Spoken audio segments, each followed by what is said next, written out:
Oke, Assalamualaikum warahmatullahi wabarakatuh. Jadi, kali ini kita akan melanjutkan materi ya. Nah, sebelumnya kan kita sudah membahas mengenai cermin dan juga lensa. Sekarang kita akan mempelajari mengenai yang namanya alat optik ya. Nah, apa itu alat optik? Jadi, alat optik itu ialah alat yang digunakan ya dengan memanfaatkan lensa ataupun cermin ya. Nah, itu dia alat optik. Nah, alat optik yang paling ada ya, yang paling alami pada tubuh manusia yaitu adalah mata ya. Jadi mata itu dia merupakan sebuah alat optik ya. Nah, di mana mata itu dia uh, merupakan uh, dari lensa cembung ya. Nah, jadi mata itu dia adalah lensa cembung ya. Nah, berarti kalau mata lensa cembung uh, proses terbentuknya bayangannya itu dia itu terjadi di secara nyata ya, karena benda berada di ruang 3 berarti bayangan berada di ruang 2 sehingga prosesnya sehingga pembentukannya itu adalah nyata ya, terbalik dan juga diperkecil. Nah, kan kenapa kita melihat benda itu dia tetap tegak seperti biasanya, karena sebelum kita mempresentasikannya, bayangan itu akan diolah di otak ya, sehingga kita melihat sesuai dengan bentuknya atau dia tegak. Nah, oke, kita lanjut ya. Nah, alat optik mata sendiri dia ada beberapa bagian ya, mulai dari pupil, iris, retina sampai dengan kornea ya. Nah, di sini kita akan melihat mata. Kalau untuk gangguan pada mata ya, kita masuk dulu gangguan pada mata. Gangguan pada mata ya. Nah, jadi mata ini dia memiliki beberapa gangguan ya. Nah, yang pertama kita bahas itu adalah rabun dekat ya. Nah, rabun dekat atau biasa disebut dengan hipermetropi. Hipermetropi. Nah, apa penyebab dari yang namanya rabun dekat ini ya?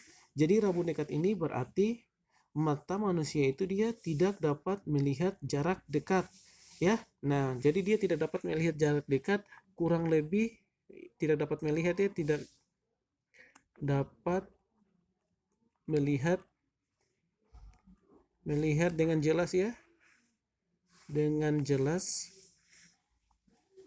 ya, benda ya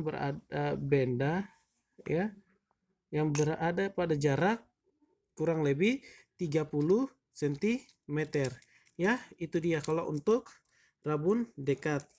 Jadi mata itu dia tidak bisa melihat dengan jarak kurang lebih 30 cm.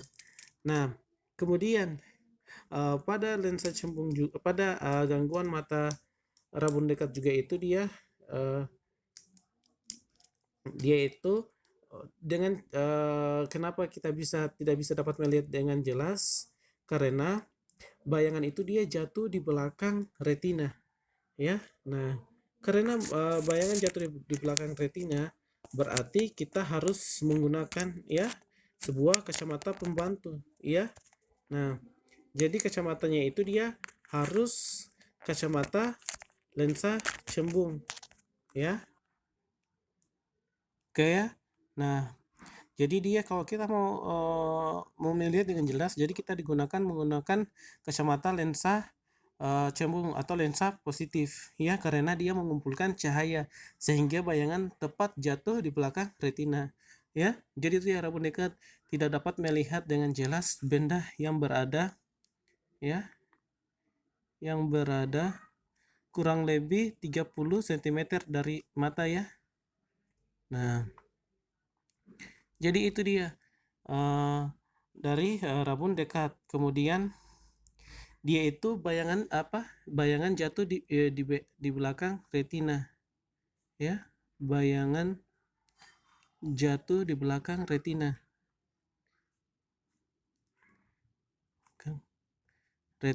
ya. Nah, kita tahu bahwa kalau benda dengan jelas itu dia harus jatuh di tepat pada retina ya. Nah, jadi kita harus menggunakan yang namanya kacamata positif ya untuk mengatasinya. Kacamata positif atau kacamata dengan lensa cembung, ya. Itu dia. Nah, kemudian pada pada rabun dekat ini juga kita harus kacamata itu memiliki yang namanya kekuatan lensa, ya. Nah, kekuatan lensanya itu dia ya dirumuskan dengan pH ya sama dengan apa?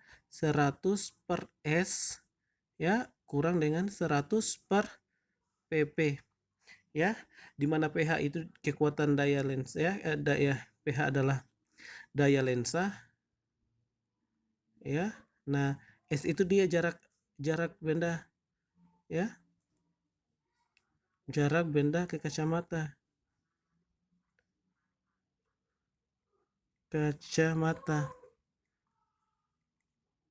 Nah, kalau PP berarti itu jarak titik dekat ya, titik dekat dia, titik dekat mata. Nah, itu dia mengenai yang namanya rabun dekat ya. Nah, selanjutnya kita lihat pada yang disebut dengan yang namanya rabun jauh ya. Nah, kalau untuk rabun jauh dia adalah kebalikan dari yang namanya rabun dekat ya. Jadi dia tidak dapat melihat benda-benda yang letaknya jauh ya. Nah, jadi dia itu bayangan jatuh di depan retina ya. Nah, setelah itu dia itu dengan cara menanggulanginya dengan menggunakan kacamata cekung atau negatif, kacamata negatif ya, negatif atau cekung.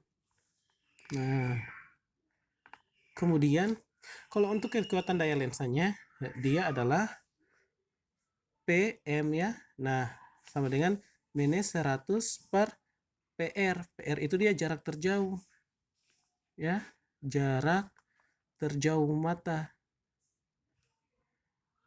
Itu dia ya. Di sini rabun jauh juga biasa disebut dengan miopi ya. Jadi itu dia. Kemudian kita mengenal lagi, ada lagi istilah yang namanya buta warna ya. Buta warna ini dia berarti tidak bisa membedakan warna ya. Kemudian kita disebut juga, ada juga kita kenal presbiopi. Presbiopi ini dia biasa disebut juga untuk rabun tua ya, yang terkena pada orang tua ya. Jadi itu ya materi dari saya. Sekian dan terima kasih. Wassalamualaikum warahmatullahi wabarakatuh.